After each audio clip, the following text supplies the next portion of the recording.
It is finally Friday, November 8th, and welcome to an all new episode of Style by Stevie. Please forgive my tardiness.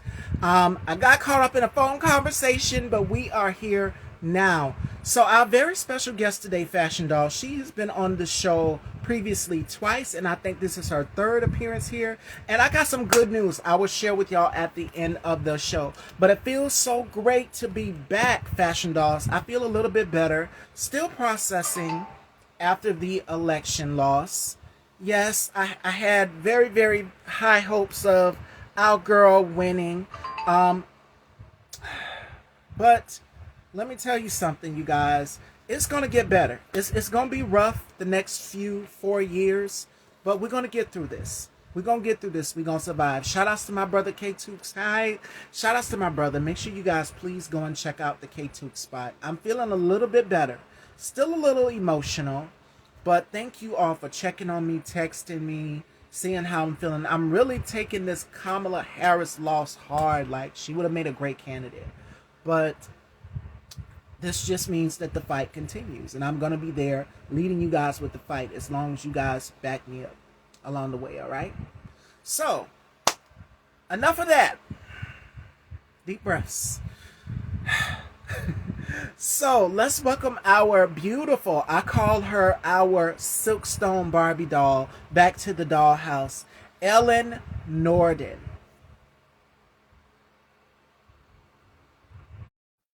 Mm-mm. There we go.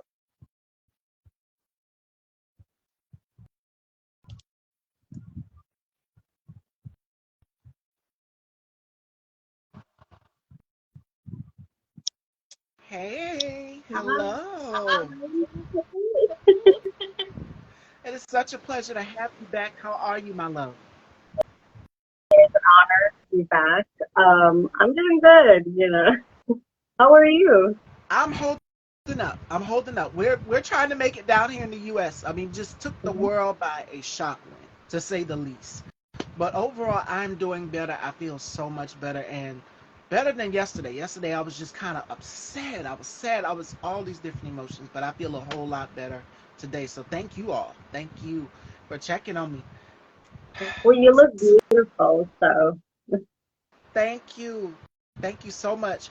I was feeling ferocious today, you guys, and cheetah print is definitely a fashion staple for the fall winter months. So I had to whip out the cheetah print. I was ready for it, girl. And Mick is here. Hey, Mick. How are you? I have something coming up with Mick pretty soon. We have another article that will be coming out, so you guys have to stay tuned for that, and we'll be getting into that. But our last conversation, we touched on the beauty of black and white imagery, and we also touched on fashion imagery as well too in our last conversation that we did. So, Mhm. what extras happened? You've given us some new shoots with Madeline Yeah.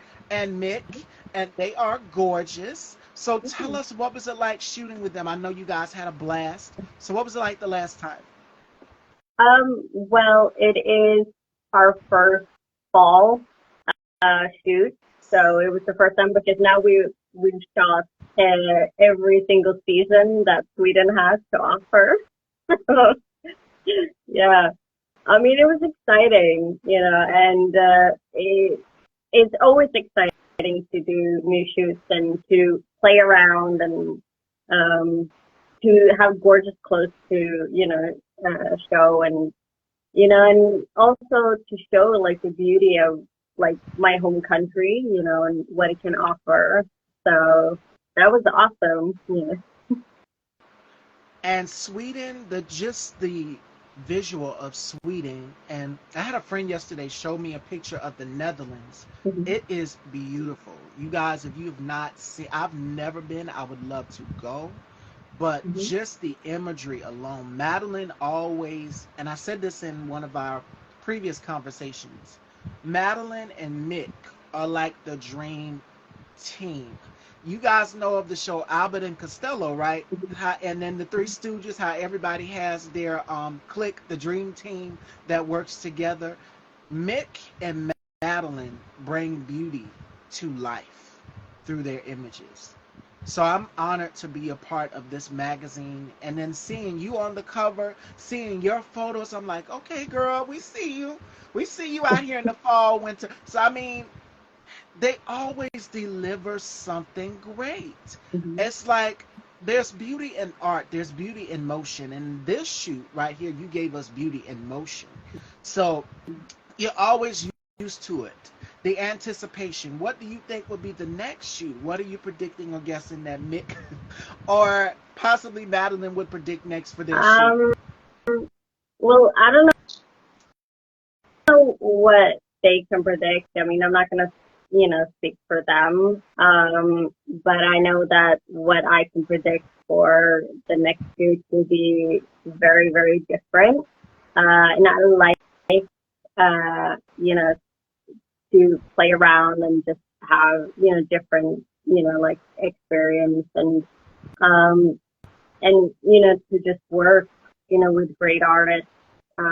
So yeah, it's gonna be different. That I know.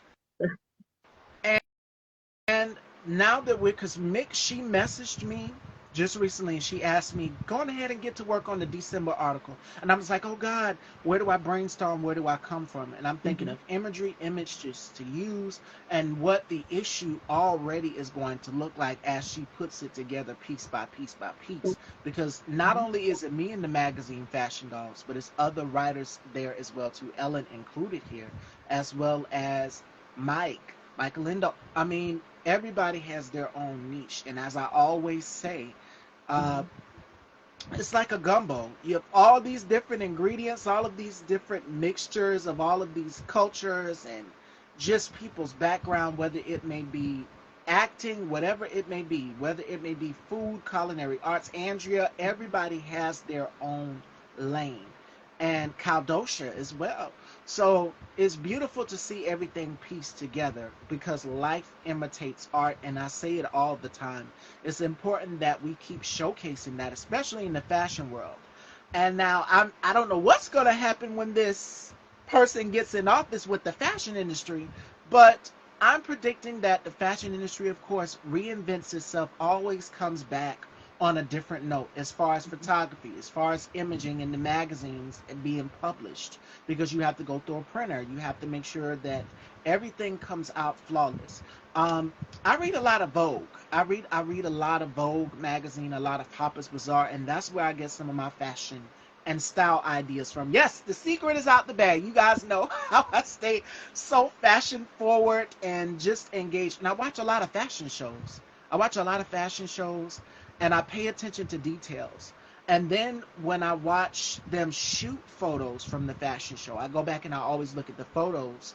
I look at the model walk out with the piece on, the garment on, and then I go and I look at the photo itself, and I'm just like, wow, that's beauty in motion. And I'll give you an example because we touched on this last time. Uh, it's a designer by the name of Claude Montana. And we all know about Terry Mugler. Terry Mugler was a one that likes to, just like Madeline, he made sure, may God rest his soul, Terry Mugler was one that made sure that those women walking out wearing his pieces were powerful. They looked like goddesses. They were just badass. And they stood out. Like, yes, it was out of this world. Another designer is Machino. Machino is a designer that's very animated. If you like Betsy Johnson, you know where I'm going. Very quirky, Yeah. very animated, very pop, very. Marc Jacobs is another one. They like to bring things to life. Like one of his most recent shows, if you guys look at comic books, you know the dots that are on everyone's face in the comic books, and then you see the little bubble caption. That's what he was going for. Where the structures, whereas if you're doing couture fashion, the structure of the gown at the bottom part was like a triangle. And as it get up, you see like an hourglass silhouette. So I mean, designers in the fashion industry are becoming more and more creative each and every day as it pertains to photography. Now, Ellen, I'm gonna tell you something that'll freak you out that I really saw in Vogue magazine, and you guys might be freaked out by it too. It was I think it was Lanvin and Gucci. Like the dress that I'm wearing today, everything was animal print or either metallic or leather. They literally had snakes, live snakes around the models, around the lampposts. I would be terrified. And as I mentioned in yesterday's show with Andre, snakes is one of my biggest fears. So I mean, in order to showcase fall fashion, they designers and fashion industry as well as the photographers come up with creative ways to get the pieces and the garments shown. So Ellen, that was going to be my thought to you. What do you think about them using live animals in these shoes? Well, I'm an animal lover, I am um, too. and I have two cats, so I don't know. I mean, we've used live animals in films, and on in shows. Um, I I just feel like this. If they are treated good, um, then wonderful. But you shouldn't really exploit them, as a prop. But yeah, I have I I'm a little bit torn with that because of like they have like real life like animals and like movies and shows. So as long as everybody is treated fine, I'm okay with that. And the scary part is, you guys remember the season of America's Next Top Model where the girls literally Mhm. had to use. I'm sure you've seen it, Ellen. Nick, I'm pretty sure you've seen it too. You guys have seen it, where the girls use the tarantulas to show off Mhm. like the diamonds, the jewelry pieces. I'm just like, it's beautiful, Oh, but I'm terrified because tarantulas, they bite. And I yeah. was like, EMT, when the photographer said we're gonna have an EMT on standby, I was like, what do you need an EMT for? What? I mean, if I get bit, it's just like, oh my God, Jesus. But the shots come out so beautifully. But I absolutely agree with that sentiment that we shouldn't be using animals and exploiting them like that. But if it's like I've seen them also shoot with like baby tiger lion cubs, and Mhm. the shoots are so beautiful to showcase off animal print. And they'll say something like, "We know animals will harm in the making of this." It'll be a material close to that, but it'll mostly be a fabric. It won't be the actual animal's Yeah. fur. But designers are becoming creative. Another staple that you guys can see these winter months with photographers using is being very minimalistic. Color blocking has never went out of style. It's Mhm. never went out of style where it's just like, okay, it's two-tone, black or white, and then it could be like the dress. It was one dress that I wore on the show, and someone got in the comments, shout outs to Spoken Angel, and she said, you literally look like a beautiful creamsicle. I said, that's exactly what I was going for. You guys remember the dress that I wore, and I think I wore the dress when I did the interview with Elin here. And one part of it was orange, the top part was orange, and the bottom part was pink. And she was like, "You look like a beautiful orange sherbet." I said, "That's exactly what I wanted," because the dress was different. So you're gonna see different forms of color blocking, never going out of style. Um, Another thing you're gonna see designers and photographers play with is lighting. Now, I love when they shoot this beautiful woman that's beneath me right here, Ellen. When Madeline shoots her, her stuff is in black and white, and you guys know how I feel about vintage black and white. Hence the hair. The hair was inspired by Veronica Lake, and if you don't know who Veronica Lake is, go and look her up. She always was notorious for wearing her hair over her eye, and Yeah. that's what made her so mysterious. Like, I love vintage Hollywood glamour. Mhm. And Marlena Dietrich is another one that I like. Another one, of course, Marilyn Monroe. Uh, and I'm looking at a picture of her right over my glam chair area right now. So, uh, yes, you know how we feel about Marilyn. She, Marilyn is super. She's a superstar. if not her, then Judy Garland. If not Judy Mhm. Garland, then Audrey Hepburn. Mhm. And they captured the essence. Rita Hayworth is another one too. They just captured the essence of beauty. Elizabeth Taylor is another one that I like. So these women also influence a little bit of my style, where it's just like this over the top glamour, or what they call mob wife glam. So I guess today's look would kind of be inspired by mob wife glam, where the hair is vintage, the wave. As I've mentioned, Veronica Lake, she Mhm. wore the same type of hair where it was almost over her eye. And Yeah. that's what made her so mysterious. And Madeline, she does a great job at capturing your beauty, Ellen, and capturing the beauty of any other woman from her photography that she has shot. So you see it in music videos too. It's a music video directed by the name of Matthew Ralston, and I think Matthew Ralston worked with the acts of Madonna. He's worked with Ciara. I think he did Britney Spears. I think he did In Vogue and Salt and Pepper's What a Man video. If you go back and you look at his music videos, he knew exactly what lighting to use to make sure.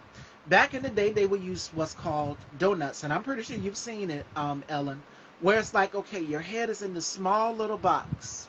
If you go back and Mhm. you look at In Vogue's My Lovin' video, when that lighting flashes and it goes to each girl in the group, and it's in black and white because the video is black and white, and then it gets colorful when you see the dresses when they're walking in that aisle. That one part of the video where say now it's time for a breakdown and you see their faces up close like how you see mine, they use what's called a donut, and it's like you put your face like in this camera thing and you can't move your face, maybe a little bit you can kind of turn, but you can't move your whole body, and they capture your beauty. And I had the same conversation with my mom today about beauty lighting because she asked me, could you do my makeup before I leave? Because she wants to conceal certain things and hide certain things. And then when I show her a picture of me, because we look just alike, she's like, how come my lighting doesn't look like that? I said, you got to learn how to find your lighting. And that's for any photography or any photographer or any woman that is looking to find their light when they're taking their selfies or whatever that might be. You have to find your lighting. Yeah. And it can be the sunlight outside, which is a beautiful thing that the sun is shining right down. It's one picture that I took, and this was when around the time I used, because I had a buzz cut. So I always experimented with my hair. I've always done different things with my hair. But it's one picture that I shot with a buzz cut, and I shot it right in my backyard. I said, the lighting is beautiful. Okay, let me hurry up and catch it. You got to catch that lighting. So the light was just beaming down. It was like, you know how a day dawns and that light just is like a line coming down. I stood right there in that light and I kind of tilted my head like this. And I said, okay, come on through cheekbones. I didn't have on a drop of makeup. I wish my old Facebook didn't get hacked. I wish I could dig in the archives and find that picture and show it to y'all. But that's what beauty lighting and photography is all about, is making sure that you know your lighting and what works for you. See, if you're, especially if you're a fashion girl, Ellen, what tips would you give? Because we touched on this, and I think I used our first and second convo where we talked about like beauty and style, and we have a love. We share a mutual love, and that mutual love is tulle skirts.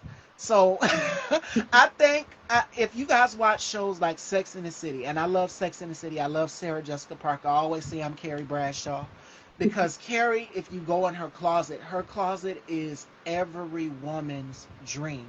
Like to wake up and see all of these different shoes, but we have a love of tulle skirts. So Ellen, what Mhm. advice would you give to the fashion girlies out here on taking their photos with these tulle skirts or any beautiful adornment or just accessory? Um, well, uh, it's true, you have to find the light, and any camera works, but you have to make sure that the camera is good, whether it's a phone or it is a camera. You have to make sure it is a good, because if you have like a blurry picture, it doesn't matter like what kind of editing program is not going to save you. And when it comes to light, I saw this interview with Mariah Carey when she talked about light, because apparently Britney Spears had told her and taught her about light. That Mariah Carey taught Britney Spears is that when you get one of those ring lights, you cover the bottom,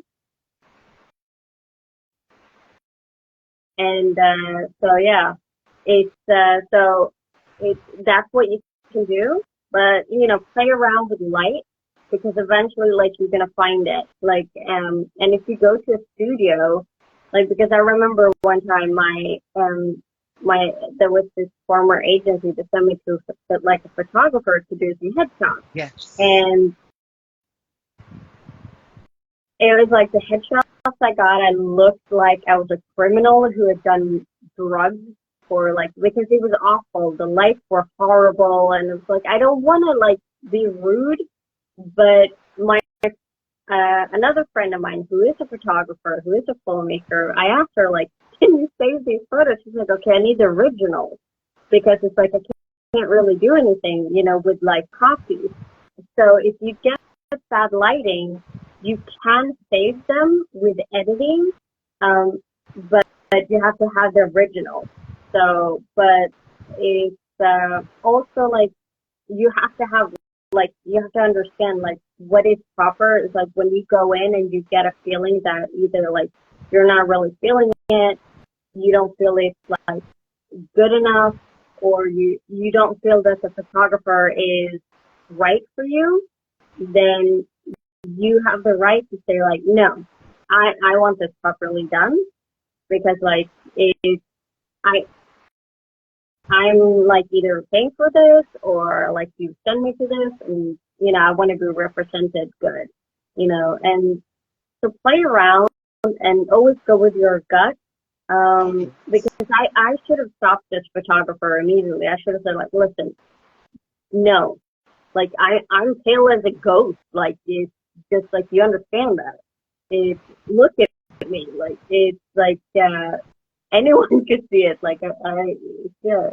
So always go with your gut And sh- and play around. and she has such porcelain skin. That's why I call her our silkstone Barbie. That's, if you guys don't get the gist, because silkstone Barbies have beautiful porcelain skin. And the thing about it is, even with me being a woman of color, it's hard for me to find my angle sometimes. And my mom and me about the same complexion. And my mom will ask me to take a picture, and I'm like, when you start getting into taking pictures, I thought I was the photogenical one in the family. And I have a 1 year old nephew. My nephew, very photogenical. Like, he loves to take pictures. They dress him up, my brother and his girlfriend, they both dress him up in his outfit as they send him off to daycare, and they have to take a picture of him. So he smiles, he cheeses, he loves Mickey Mouse. So he Mhm. can't get enough of Mickey Mouse, and he dressed up as Mickey Mouse for Halloween. It was so adorable. Yeah. But the thing about it is, even with him, he's starting to learn the light. He's starting to see the lighting. They sat him on top of the car, and you can see his little smile. He's starting to get his teeth in and everything.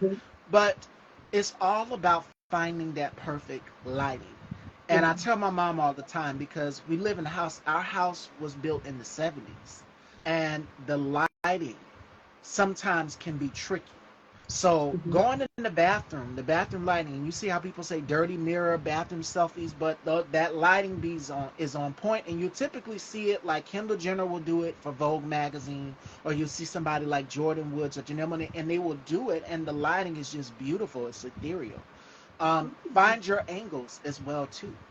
And even for me, when doing my shooting, because you guys typically would see me stand in the center in front of my closet area, now I go where my door is and I start taking my pictures. And I'm just like, okay, my curves are beautiful, my face is beautiful. You guys can see the hair, you can see the whole entire outfit. Mhm. So that's why I started shooting in front of my door. And I place that thing on that timer, and I make sure that I stand in place, and I make sure that that light hits face, body, outfit, hair, everything.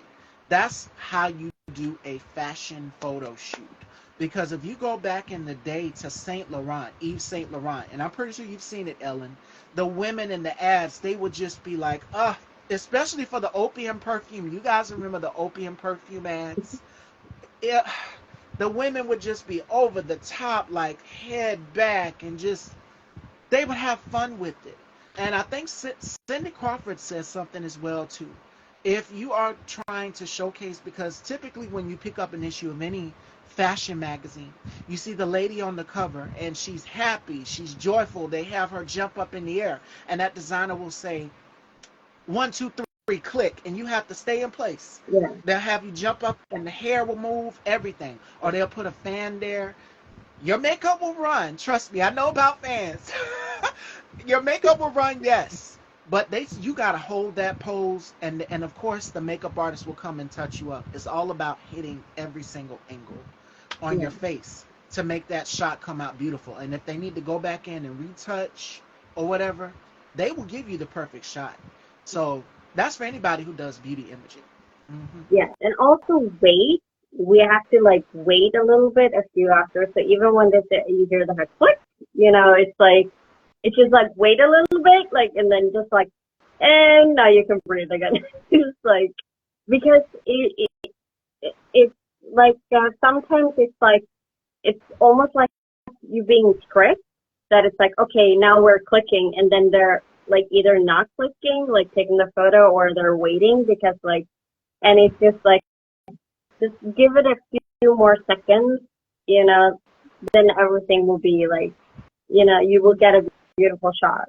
And I've heard this, um, also with like filming, it's like, because I like to, when I'm directing, I like to take a lot of shots, multiple scenes over and over again. That's what I like. And I also like when we take multiple photos. So yeah. And you have options. I did a photo shoot now. Hey Nate, this is a good friend of mine. You guys, I've known Nate for a very, very long time. And Nate designs clothing as well too, and does photography. So make sure you guys please go and check out Rose Delcor. Nate is very talented. And he also walked the New York Fashion Week, which is a very big deal. And I'm pretty sure you know Ellen, because New York Fashion Week, 2025 New York Fashion Week is going to be a frenzy. I can only imagine designers coming up with so many ideas and concepts. And I know especially for Haute Couture Week, designers, photographers as well are going to be coming up with ideas. And I did a photo shoot in Cali with my photographer. He had me jump in the air like 10 times for one shot. Yes, that's exactly what I'm talking about. And to go back to Chrissy's comment, I've learned something new about photos and lighting. I'm still learning. Yes, and it's a lot. You learn a lot in that moment when that photographer says, okay, and go. And as Ellen said, breathe. Yeah. Cindy Crawford, if you go back and you look at her Vogue covers, you'll see the up close Vogue covers, and then you will see them where it's just like movement. You see the actual outfit, you see their body, but mostly it's up close and personal. Face, like how my face is up close and personal to the camera. So I mean, that beauty imagery is everything. It's amazing how they can get up close and then make you look so poreless, so flawless. That photographer or editor will go in and clean up whatever needs to be done. They got the perfect shot.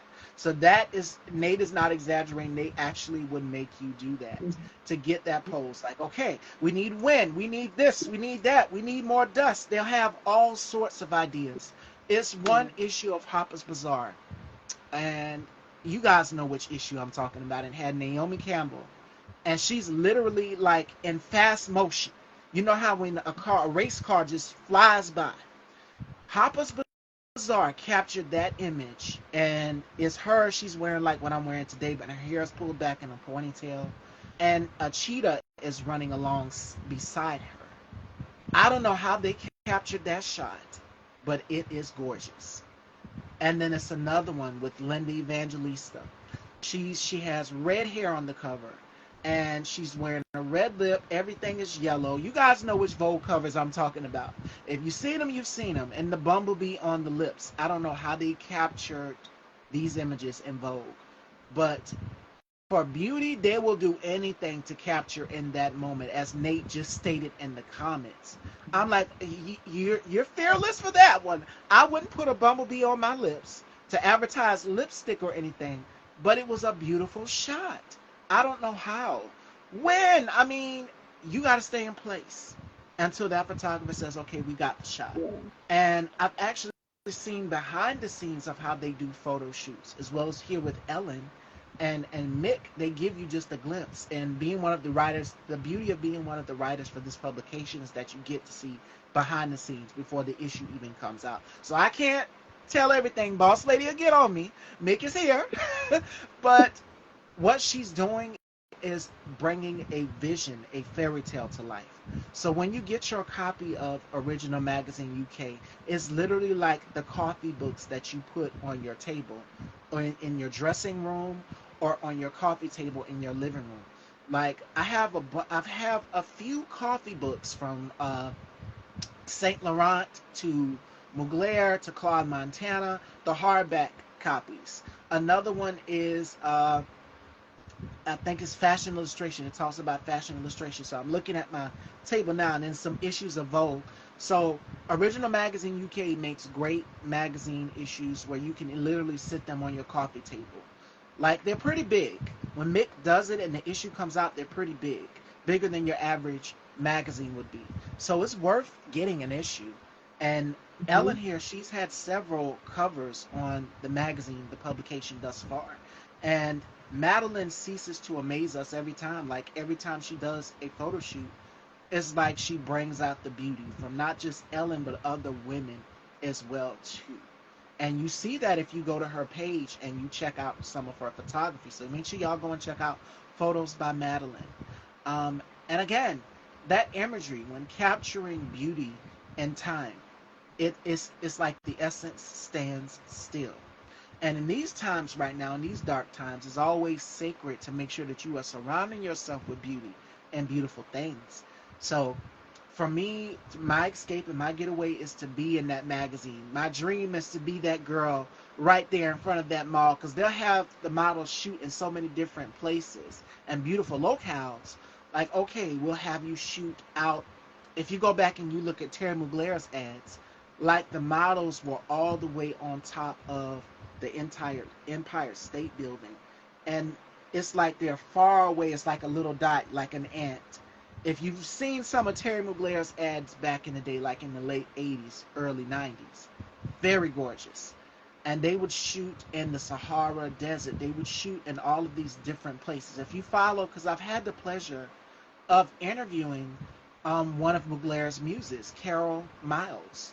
And she told us about shooting in the desert where, it was so gorgeous and beautiful. And she's wearing these colorful bracelets. And of course, the 80s was over exaggerated with the how I have it today, the over exaggerated shoulder pads, and the makeup was just over the top. And she looked absolutely divine. And she had her head kind of turned. Carol Miles is her name. And she didn't wear long hair. I mean, just face beautiful. Her eyes were the focus. Mugler knew how to make a woman own the moment and own that photo shoot. If not him, then Valentino. Valentino is one where he likes to bring his designs to life in the photo shoots. Another one is John Galliano, Christian Dior. And he will definitely, I mean, he's always been one to push the envelope up a notch, even when he joined with Margiela, Maison Margiela. You will get there, Miss Stevie. I have faith in you. When you grace the cover, I want an autographed copy. Oh, thank you, Chrissy. Yes, I've always dreamt of, I think it's every girl's dream to be on the cover of Vogue magazine or to be on the cover of Original Magazine UK. But I'm It's honored just to be that. writing for this publication. So we've got the cover girl here, Ellen. She's been on the cover quite a few times, as well as Mick herself. But I'm honored to just be in the issue. I don't necessarily have to be on the cover, but I would love to. I would love to. Who knows what Mick has up her sleeve? I can't say anything, and neither can Ellen, because Boss Lady is here. Mhm. And I'm pretty sure whatever Mick has up her sleeve cooking, it's going to be dope. So y'all just have to stay tuned. But I think it's every girl's dream to be on the cover of a big fashion magazine or sitting front row at Paris Fashion Week or Milan Fashion Week. I know that's a dream of mine. Fingers crossed it could happen at the rate that I'm going. We're writing for this publication and the work that I put in for the fashion industry over the years. But I say that to say this. Dream big. Dream big, dream far. It can happen. I've always dreamt of writing for a publication, writing and just being able to share our visions of fashion with the world. Because Ellen here also is a fashion girl. We both love fashion. And I think if you dream big and you dream far, it can happen. Yeah, And nothing is Yeah, I mean, that's true. If you dream big and you work really hard to get it, then you do it. Like, if I dreamt of standing in front of a camera and act, ever since I was a child, and that's, has been my dream for many years, several decades, and I'm doing it. I'm actually soon going to start filming, a movie with a good friend of mine, Anna Maria Victorson, who I've worked with multiple times, and it's going to be great. The movie's called Hedwig, and I'm also writing, like a huge script, like a series, a horror series. So like I have so many, like I write it with a writer named Paul Bagnall, and like it's been my dream to like not just get there and do all of these things, but my dream, it doesn't end here. It just continues, and if you want the dream to be a reality, you have to work for it. And that's what you really have to do. And that's what I do. And I believe that you should be on the cover of Original Magazine or Harper's Bazaar or Vogue. And, and if you work for it, and I think you deserve it, then you will get there. Thank you, girl. Y'all could really see me on the cover of Vogue. I would never, little old girl like me from South Carolina. It's like, the Beverly Hillbillies, Ellie Mae Clampton, and they tried to glam her up. With me being in the South Carolina, um, how did I learn so much about fashion? I would say my assistant principal in school. She taught me everything I needed to know. She said, no, no, no, no, no, no, baby, it's Lon Von, and I would say Lanvin. She would give me every insight on how to pronounce the designers' names, which house is couture, which house is not couture. How to go about going to the showroom. She's taught me so much about fashion, and that's how I know so much about couture fashion, which is typically what you wouldn't see people wearing every day. You wouldn't see somebody. I'll give you an example. Remember Lady Gaga wore these, I want to say at least 10-inch heels that had like the ballerina, there was no sole on the bottom, nothing. Mm-hmm. And when she did her issue of Harper's Bazaar, and she had the pink hair. This was the Born This Way era. I'm like, how? You wouldn't actually see anybody wear anything like this out in regular day. They'd be shocked.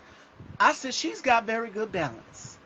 Because I would definitely break my ankle in those things. I mean, I've worn heels before, but not that high. And I don't understand how she did it and how she got that shot. She's literally bending over in heels. It was the, I want to say, 2012 issue of Harper's Bazaar. And she had the pink hair. I said, I don't know how she walks in those things. And then for the Versace, no, it was the Mugler show, because she also walked in the Mugler show. She had the ponytails, the pigtails, and the extra high heels, which I'm seeing as a trend. Everybody is wearing the platform heels now. And I'm like, I would break my neck or my ankle in those things. I would be terrified. But I said, I've always been a risk taker. Yeah. So who's to say you won't see me walking none? So I love it. But that's what fashion is about. Fashion and beauty and capturing beauty in that moment is about taking risks. So if the photographer says, we're going to shoot up here in the Empire State Building, let's do it. Let's push Mm-hmm. the envelope of fashion. And I've seen Cardi B, it was Cardi B, and then it was another model that shot way up in top, where it's like, the floor looks like you're falling through the floor.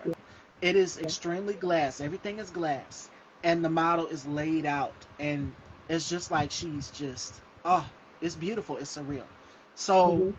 in order to capture that imagery, you have to take risks. Now, I wouldn't go off of a clip. I wouldn't jump off of a clip or anything like that, or go to the extreme. But when you're in that moment as a model, and you're trying to capture that essence of beauty, you go for it. You face your fears in that moment. So if that photographer says, I want to shoot you up here, you lay down and you look like an ethereal princess, we'll shoot you. We got that shot. Now, I don't know how Cardi did it, but I said, you bold. You bold, girl. That couldn't be me. The highest I've got of facing my fears with heights is riding the Ferris wheel when I want to say I was probably 18 years old. And it was me and a classmate of mine. We went to the state fair and I said, "You want to go on that?" And then it started rocking in the air. I said, "Okay, I won't look down. I'll go on this ride with you. I'm going to do it." Because she dared me to do it. It was a double dare. And and we were just talking about, so what was class like today? We was talking about boys, and I was looking at her the whole entire time, and I did it. I don't know how I did it, but I've always been the one to take risk and just try to face my fears. But snakes, lizards, y'all know where we stand with that. I don't do that. But the Ferris wheel heights, I've conquered that, so I think I'm ready to do it again. And Madeline is here. We were just talking about you, Madeline, and how amazing your photography is, girl. Right now, the last part of the convo we were talking about was capturing the essence of beauty and photography and dreaming big. The audience was saying they could see me on the cover of a magazine, of a fashion magazine like Harper's Bazaar or Vogue. But it's only time will tell, or even mixed publication, the original, her publication, original magazine. So who knows what Mick has up her sleeve? I don't know, because Mike was on the cover, Elin was on the cover several times, Andrea, Ben, everybody was on the cover. So I don't know what she has up her sleeve, even Lijon. But who knows? You guys just have to stay tuned. Mick has something. She's cooking something, because when she messaged me, I think it was yesterday or the day before, and she said, "Get ready for the December issue. What you got?" And I started scrambling. I started scrambling, getting all of the images ready and everything. So I'm always cooking up, reinventing, because fashion and photography is always about reinventing yourself. And the sole purpose of it is to sell the garments to the consumer. You are the model, and you make the consumer be like, okay, what does she have on today? What is Ellen wearing? Or what is Tyra? Or what is Cindy or Naomi wearing? And they'll have the piece listed. Harper's Bazaar does it all the time. They'll have the piece and the designer listed there, the price, and the number to call there as well too. But that's what draws the consumer in to make them want to wear the garment. Mm-hmm. I could be wearing a piece today, or Ellen could be wearing a piece, or anybody in general could be wearing a piece of fashion. And the model's job is to make sure that that garment is sold to that consumer. Boom, that designer gets that piece. They bring it to life. And Christian Dior, may God rest his soul, he was genius at doing that. If you see a bow, you know what that means. You know it's Christian Dior when you see that bow, because his signature thing was the bow. Coco Chanel, her thing was the C's, the backward C's, and the C that was going in the opposite direction. Each designer has their way of drawing you in. Another designer that had like a way of drawing you in, as I've mentioned, Bessie Johnson is a great one. Another one is Patrick Kelly, very animated. He was known for doing teddy bears. Machino was known for doing teddy bears as well, to even making the fragrance bottles in the shape of teddy bears, which I think is genius and cute, all the way from their purses and their handbags. So each designer has a way of making the consumer come in. So now we're talking about making the consumer come in to make sure that the garment as well as the model sells the product well. And even with me, when I wear certain things on the show, I have people DM me or message me like, "Where did you get the dress from?" And I try to pick out fashions that I typically wouldn't see people wearing every day, but make them wonder, like, where does she get this from? Where is this coming from? Or where Ellen wears something, where does she get this from? Because as I mentioned, we have a love for tulle skirts.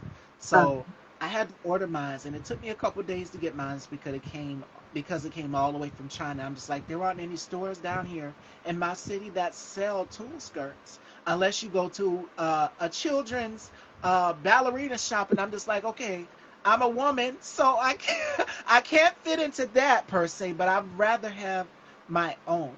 And when it got here, it was so beautiful, taking the wrapping off of it and being able to play with the bow, because it also came with the bow. It's in my closet, hung up somewhere. I have a lot of pieces. But as I talk about this, we talk about the consumerism and the designer being able to sell the product to the consumers. We are the consumers. And what draws us in?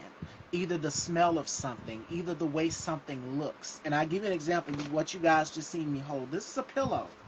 So Mm-hmm. look at the detailing. I love details.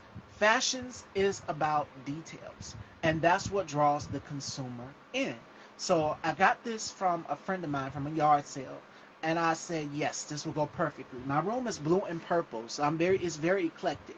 And I give you another example. My brother likes classic black and white, which I think is classic. There's nothing beautiful than a classic black and white tux or a little black dress.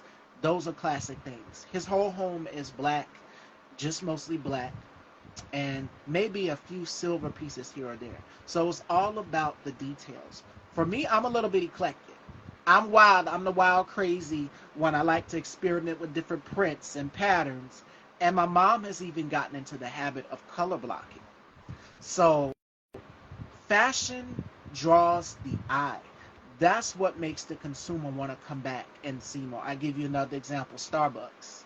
And I'm pretty sure Elin has a Starbucks up there in Sweden. Starbucks draws us in. The smell of something draws you in. And I give you a cartoon, for example. When you see something being cooked and you see that steam line go through that window and you see them like baking a pie or a cake or something, that scent invites you. Like, come hither. Come here. What are you making? What are you making? That's what fashion does when you're flipping through Original Magazine or you're flipping through Vogue. And sometimes when I'm flipping through Harper's Bazaar and I see something that jumps out to me, I'm just like, how? Oh, this is so gorgeous. And it could just be a hand, because sometimes they don't post the model's face. They'll just post a hand with the jewelry on it and everything. And I'll be like, I need this ring. I need this Mm-hmm. bracelet. They'll advertise it in anything. So, Ellen, my thoughts on imagery and advertising. What do you think about the way that the fashion industry is doing it as it pertains to jewelry, as it pertains to accessories? Um, well, some of them can be very exciting to look at. You know, it's what you say, like something that draws you in. Um, but sometimes I I I'm very much for vintage, very old style, the 1920s. Like as Oh, soon as I see the very famous like street that's busy with cars and a lot of people, and you see everything like that, and you're just like, I I want to know what it was like. Probably like dangerous to live specifically on that street, but you still get very interested. You want to know like what happened there. Um, so when it comes to imagery or like advertisement or like anything that has to do with like it doesn't have to do with just fashion, but it can be about an era, a style, a moment. Um, as soon as you capture that, it is like forever, and like your mind. I might go a little bit off, the topic or off the answer, like or question or, but it's almost like your mind is like building up like what it's supposed to be. Like what you say about the whole coffee and the smoke and everything. It builds you up. Like you can see yourself sitting at the coffee shop, like you have that coffee and everything is coming up. You have that little pie, and you're sitting there like everything is like gorgeous, and you look outside and you just like um you have that moment, and it is exciting for you, and that is why I like like when you're filming or doing photography, or like you get that moment, you get that feeling.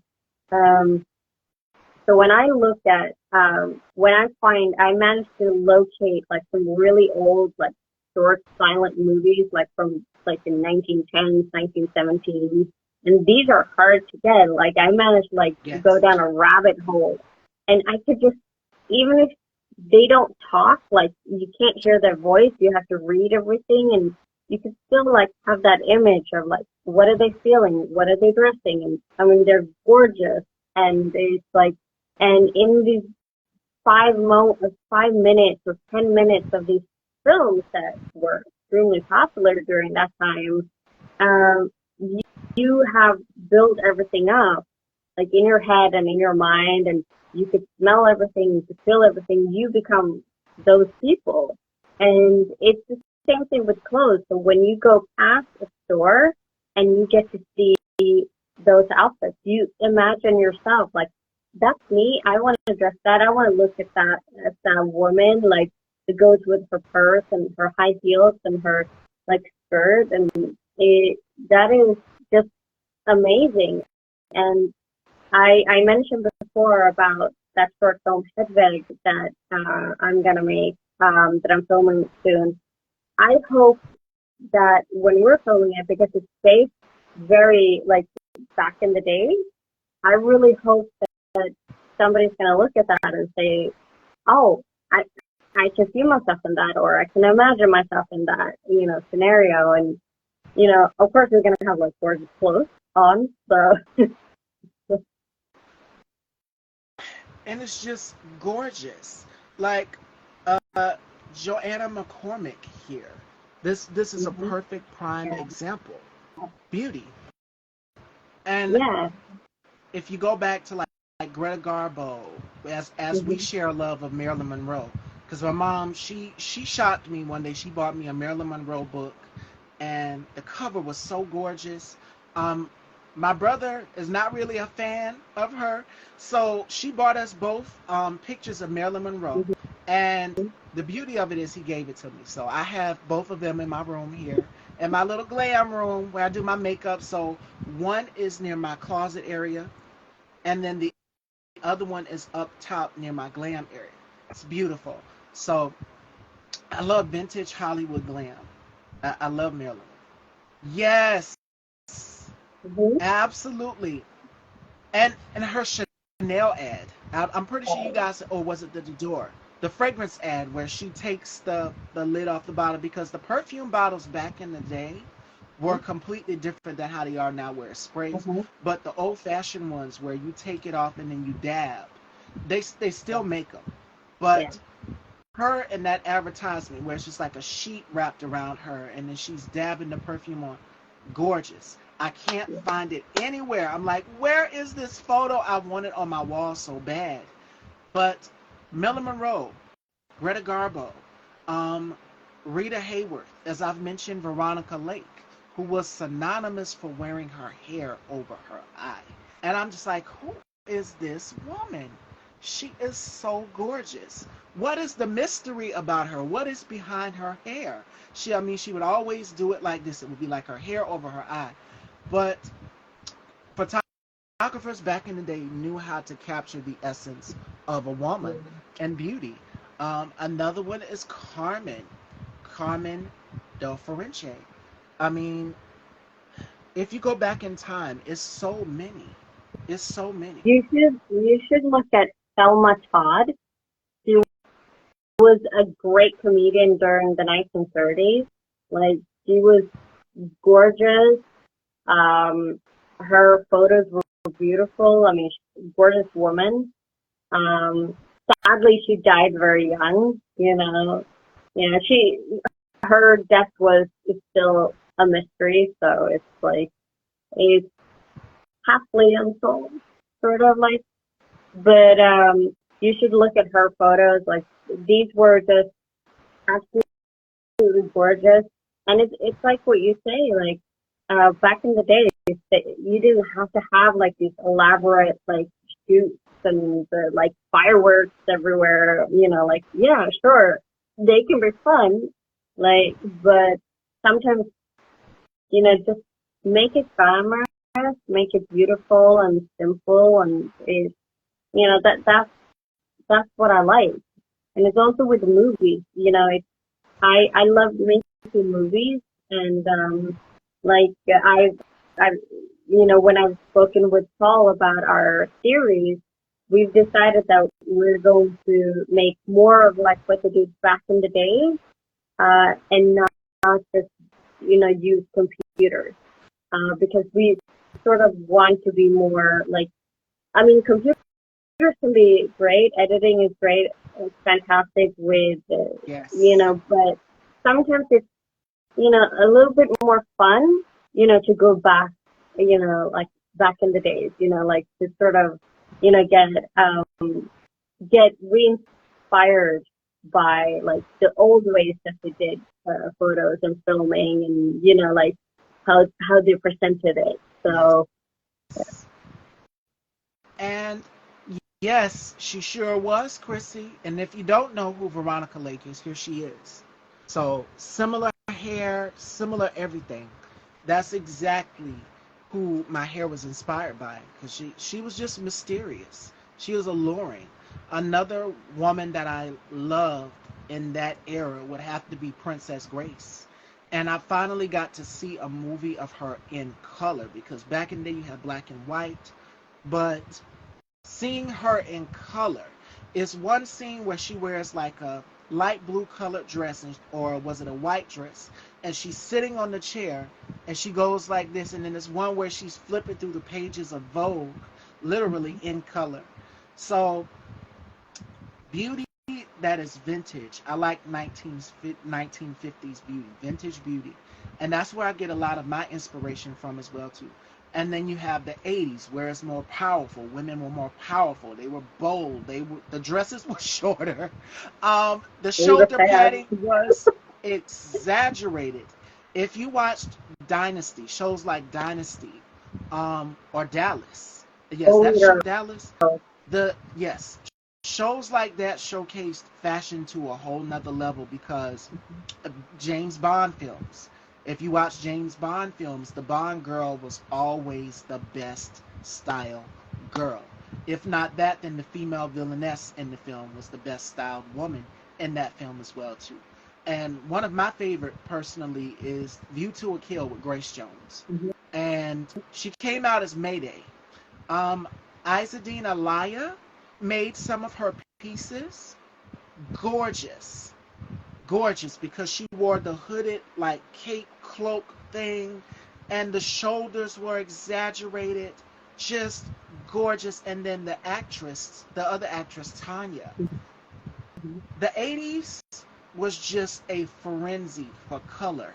They didn't care. They didn't care how big the hair was, how long the nails were. Again, as I stated, the dresses were shorter. The shoulder padding was just over the top, exaggerated. And now you see a lot of designers like Saint Laurent recreate that same exact look. Sergio Hudson recreate that same exact look. Like, the 80s was a great era as well too. Whereas the 50s, it was very classy, very elegant, very sophisticated. It was just about the glamour. And then I want to say the 60s, it got a little bit more mod, where it was black and white. One of my favorites personally is Twiggy. Mhm. Twiggy was great. She wore a bowl cut. That was her signature thing. Sharon Tate is another one as well too. Sharon Tate dominated that era. Gorgeous woman. And then her passing was unfortunate, her untimely, fortunately. Beautiful woman. And I have a book with her face on the coffee table. Her sister wrote a book about her, and I said, I need this book. She is gorgeous, and it is going on my coffee table. So when I seen it, I grabbed it up, and I said, I have to get this Sharon Tate book. But she was a legendary actress, and she dominated that era. And then as you go into the 70s where it was more so like, I want to say, the feminist movement, where women were wearing bell bottoms, uh, the hair, the headbands, the peace symbols. The same for the 60s. The Mhm. 80s was where women became more and more, as I said, bolder with fashion choices, and Yeah. they didn't care. They were more powerful. They walked in and they commanded the room. And I've seen it from the news anchors to the Bond girl films. Every James Bond film, the woman was always the best styled, along with James Bond, because half of the scenes he had to take his shirt off, take his coat off, his suit jacket, but the woman was always the best dressed. Yeah. She always showed up whenever she needed be. From the Octopussy film, to Diamonds Are Forever, from Mhm. Russia with Love. I mean, every film, you cannot say the Bond girl was not the best styled in them. Mine And they personally, always yes. and they always kicked ass. Yes. Ursula Andrews. I mean, she was stylish. She was Mhm. hip. Um, Tomorrow Never Dies. I mean, everyone, the woman just showed up with class, with grace, and she owned the room. Mhm. And yes, the legendary late Princess Diana is a style icon. I mean, if I do anything to get my hands on that Vogue issue, I cannot find it anywhere. But if you guys know where I can get it, I would do anything to get that issue because I collect vintage beauty and fashion magazines like Italia Vogue, Vogue Italia, Paris Vogue, French Vogue, Vogue Mexico. I collect them all. And I should have a stack of them, but unfortunately, I don't have enough space. Diane Carroll, yes, Dominique Devereaux, may she rest in grace. Dynasty, Joan Collins. Again, those over exaggerated shoulder pads in the 80s. Women were powerful. Women came into their own. And that's then as you got in the 90s, it was more about sexuality. It was more about freedom, freedom of expression. And I think Madonna, Blonde Ambition, her Blonde Ambition tour set the tone for women to just be free and be bold. Bustiers were a thing. Jeans, denim never go out of style. So each era had their era of women just being powerful. And now here, fast forward in 2024, where it's still, you have every woman that walks out and says, okay, I want to be couture one day. I want to be avant-garde one day. I want to be, how can I say it, minimalist, because I'm seeing a lot of minimalistic. A lot of designers now are taking a back from being bold. Like you have some designers that will take the bold stance, as I've mentioned with Saint Laurent, with the over exaggerated shoulder Mhm. padding, and Sergio Hudson, and another one would have to be John Paul Gaultier, because Mhm. John Paul Gaultier was notorious for, I mean, from the dress that that has a tuxedo on top of the dress. If you guys have Yes. seen it, like these designers are very animated and in their own way. So fashion for women throughout the years we see the progression. Whereas now it's like women we are free to express ourselves however we want to Yeah. in the fashion world. Mhm. And that's the beauty of it. So each era women have shown time and time again that fashion progresses, fashion shifts. And even with me Mhm. hosting this platform, I never come out looking just any kind of way. I always come out looking my absolute effortless best. Mhm. Because my mom Mhm. told me that if you're going to get in this business, you can't go out here looking any kind of way. You're a lady. So make sure that Mhm. you go out here and you show class, you show sex appeal, you show dignity, you show all of these things. And even as I go back to the Bond girls, in the James Bond films, they represented sensuality, they represented femininity, they were Mhm. powerful, and as Ellen mentioned, they were kick ass. So watching Grace Jones as Mayday take off her Izadina Liar in that one scene in the tunnel, she's just like a warrior woman. If you've seen the Warrior, the Woman King with Viola Davis, you know what I'm talking about. She took everything off, and you see her, and it's like this moving train thing is moving very fast. You just like go, I'll take care of Mhm. it, go. So, yeah, it's powerful how these Mhm. women have come to be, and they inspire us and the next generation, not just in fashion, but just to be fearless in general. Mhm. But each each era had its own movement. As I mentioned with the 60s and 70s, Mhm. that hippie movement where it was about peace, power. The 90s, it was just like, okay, we're going to go all the way out with it. As Mhm. I've mentioned with Madonna and the Janet Jacksons of the world and the Selenas, they all paved the way for women to Mhm. be free in liberation as far as sensuality, as far as fashion. They wouldn't conform to it. Another one is Cyndi Lauper. I forgot about her in the 80s era. Madonna was also out in that era as well too. But as we got into the 90s, it was just like, okay, take it all off. We're gonna Mhm. bear it all to the world, and I loved it. I loved it. It was a movement. But more importantly, they kept it classy. They added denim to it. They added a leather jacket to it. If you've watched shows like Beverly Hills 90210, which was one of my late sister's, God rest her soul, favorite shows. Melrose Place is another one as well too, where the fashion was on point. And if not that, then Blossom. Blossom was another show where you could see the fashion as well too. Felicity, if you've watched Felicity, the fashion was on point. Carrie Russell. So I mean, shows like shows and films like Clueless. if you were a 90s baby, if you grew up, taught us a lot about fashion as well too, and how to layer, how to wear Birkenstock, how to wear plaid, and all of these different things. I mean, each era for women, as far as fashion, each decade showed us that we can be free and express ourselves in fashion, and that's what the beauty of fashion is freedom of expression, being able to do that as well as with photography as well too. Mm-hmm. So we covered a number of things today, fashion dolls. So Mm-hmm. before we let Ellen go here, Ellen, what words of encouragement or wisdom that you would like to give to the fashion girlies out here, to anybody that's watching my platform? Because we covered a number of things from fashion to beauty to finding your lighting, and we hope you all took something away from this. So what gems would you give them, Ellen? Um, well, when it comes to fashion, play around, find your style.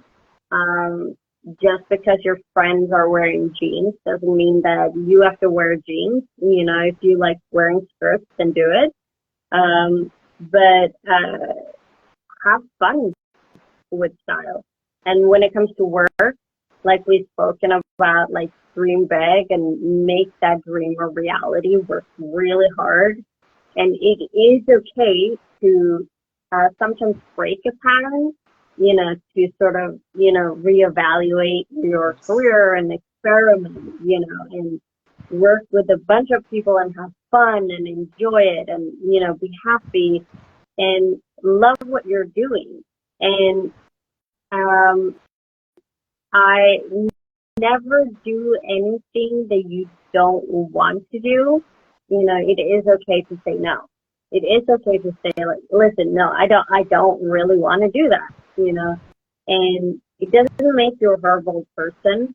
Um, and it is okay to, like, I love silent movies. I love vintage movies. I love filming them. I love horror movies. I love being covered in blood and, you know, like playing the crazy person. And for me, it is exciting. It is so much fun. And, um, you know, it's like, because in the end, like, I'm not the one who walks around with blood covered, you know, like on my face. You know, it's like when I'm in private, you know, it's like, um, but I love fashion and I love seeing fashion, you know, being played well in shows. And I love when they respect the characters.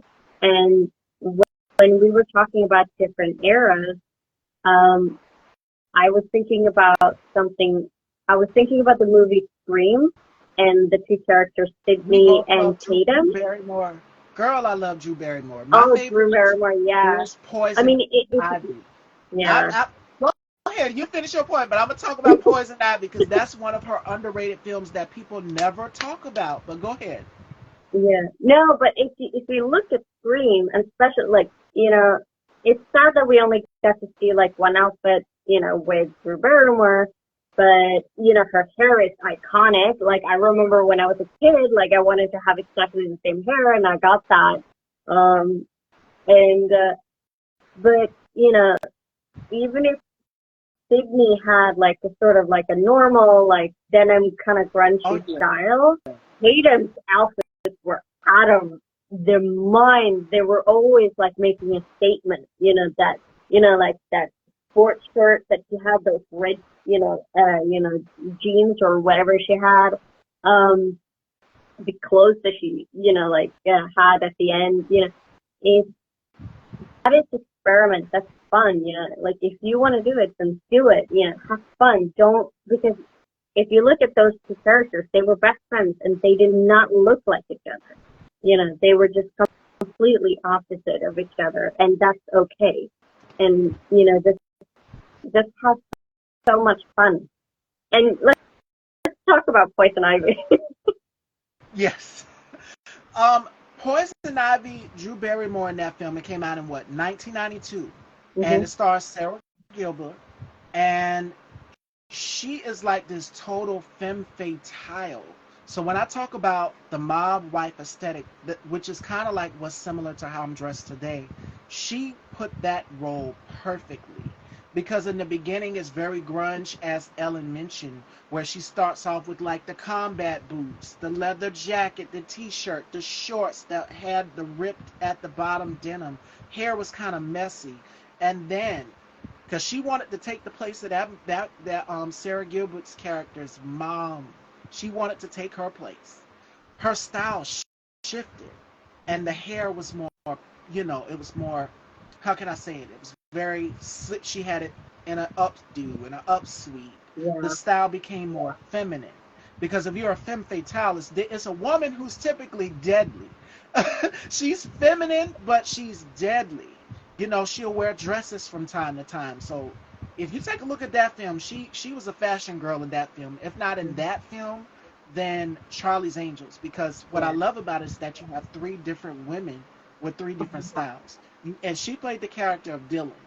Yeah. Dylan was more so like a tomboy, whereas Natalie and Alex, they were more feminine. You seen them in dresses, but Dylan was also feminine as well too. So when we say fashion for women has no boundaries, a fashion for anybody has no boundaries, you're free to express yourself freely. Mhm. But Poison Ivy, she played that role.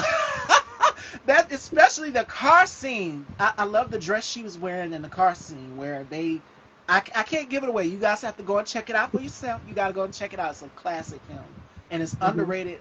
And she talks about it barely, but in that film, she was a femme fatale, and a femme fatale is typically a woman.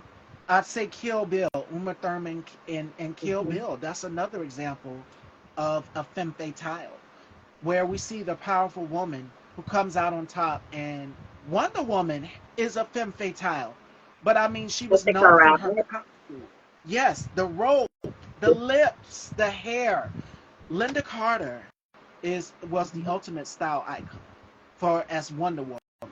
And if not her, all of these characters, all of these female-based characters that had a powerful stance, which leads me to our final thought of the day, fashion dolls.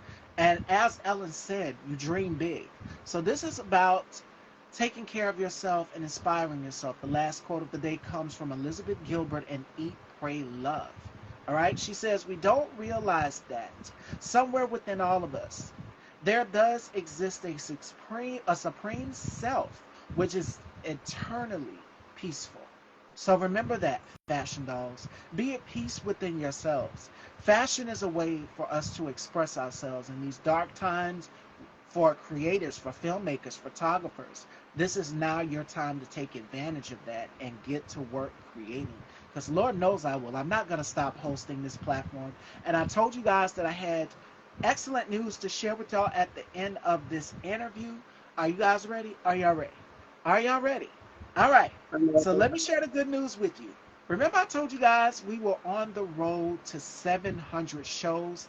Today is show 698. So thank y'all all so much. We're halfway there, y'all. One more show to go. And that'll be Monday's show with Vega Martinez. So make sure you guys tune in Monday.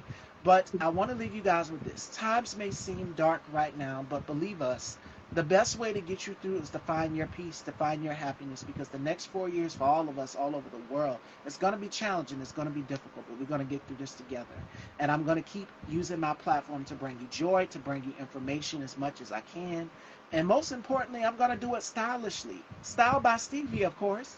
So make sure you guys at home watching or even in this live now, make sure you are just having fun, celebrating fashion. Go to your closet and just go crazy. Play with accessories, play with everything. I know for the past few days, if you look at my room now, you can't see it, but I've went crazy shopping for purses and handbags. And my mom just like, jeez, girl, enough. So I want you guys to do that too. Have fun, live, laugh, love. Thank you all so much. And Ellen, as always, girl, thank you. Thank you so much for having me. You too. You guys take care and y'all have a safe weekend. Be safe out there. And I love y'all. And I will see y'all Monday next time. Talk to you later.